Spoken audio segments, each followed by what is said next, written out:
welcome back to Questions Over Coffee. My name's Kevin Smith. It's good to see you again. Want a cup of coffee? Don't forget to like and subscribe so that you don't miss anything that's coming up on Questions Over Coffee. If you have a comment or a question, leave in the section below and we'll get to it just as fast as we can. Today's question is from Melissa Baker. Melissa wants to know how to reconcile two passages of Scripture. One is Matthew 5 verse 16 and the other is Matthew 6 verses 1 through 4. To begin answering your question, Melissa, let's read the two passages. But instead of only reading 5:16 in Matthew, I've decided to back up just a little bit to Matthew chapter 5, 13 through 16, so that we get kind of more of a context around what Jesus is talking about here. Let's read this passage together. You are the salt of the earth, but if the salt has become tasteless, how can it be made salty again? It is no longer good for anything except to be thrown out and trampled underfoot by men. You are the light of the world. A city set on a hill cannot be hidden. Or does anyone light a lamp and put it under a basket, but on the lampstand, and it gives light to all who are in the house? Let your light shine before men in such a way that they may see your good works and glorify your Father who is in heaven. Okay, so before we get to the other passage, let's make a few observations here. The main observation that I want you to see is that this is about reflection, okay? Reflection of God's glory through the things that we do in our life. Not seeking to draw attention to ourselves so that everybody says, man, Kevin's awesome. You know, maybe that's true, maybe that's not. But here's the deal. It doesn't matter what people think about me, except whether I turn them to God by my behavior, by my lifestyle, by my outlook, by my good looks. You know, no. But rather, do I turn them by all of those things, minus the good looks, to God? Am I reflecting His glory? You know, Jesus says that a Christian is providing light to the world, just like the moon provides light at night by reflecting the sun's light to earth. A Christian is providing light and direction to the world by reflecting God's light through them to say, there's the path. This is the way to go.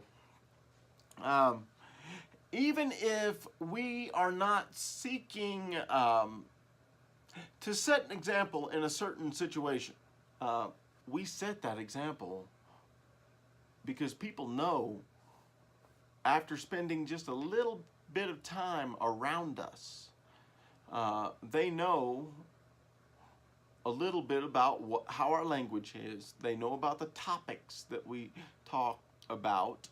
They know about how we carry ourselves. Going to the Family Recreation Center here in Rock Springs, I don't tell people that I'm a preacher. People find out though. You know, now I talk to anybody and everybody about anything. You know, you want to sit and talk sports? Fine, I'll talk sports with you. You want to talk weightlifting? Absolutely. That's why I went to the gym, to talk or to weightlift.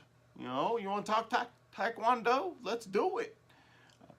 We can even mix it up if you want. You know, but something happens between being willing to spend time with people and talking about those things and just simply seeing how I carry myself. that they know that I'm different, so that they look at me and say, I have an issue. I need some advice. I know you're a Christian.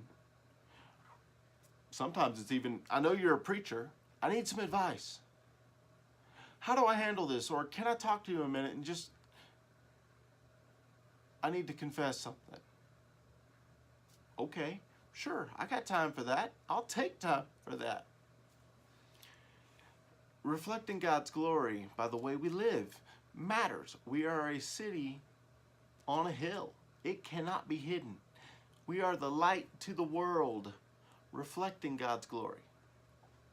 Let's take a look at the second passage you mentioned. This is Matthew chapter 6, verses 1 through 4.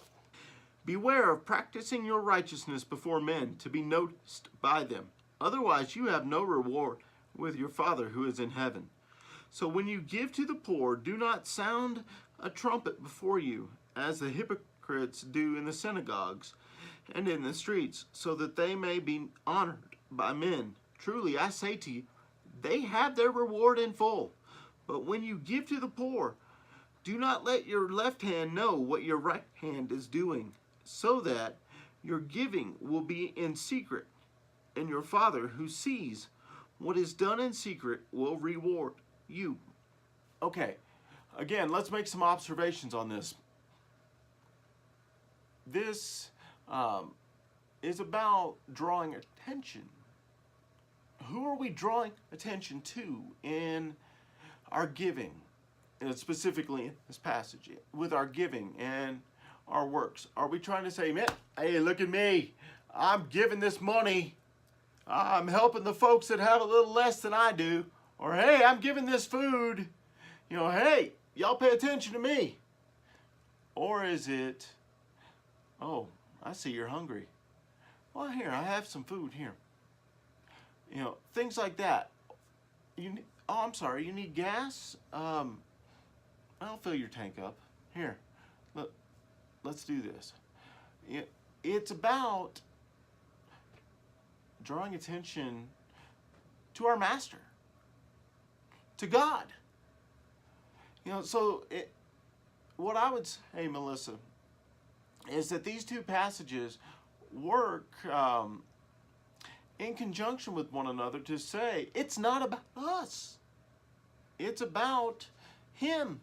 It's about the Almighty. It's about us being good stewards of the things that He's given us. It's to show the amazingness of our Creator and the love that He has for mankind to the people that are around us.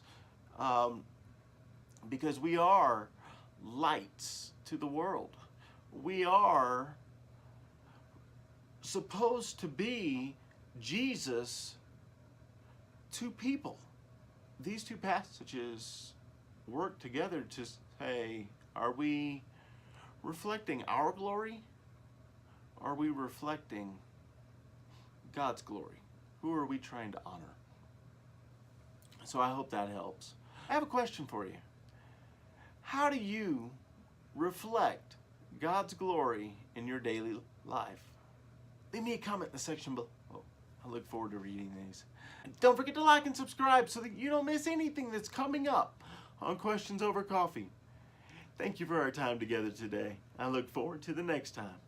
Keep pressing forward.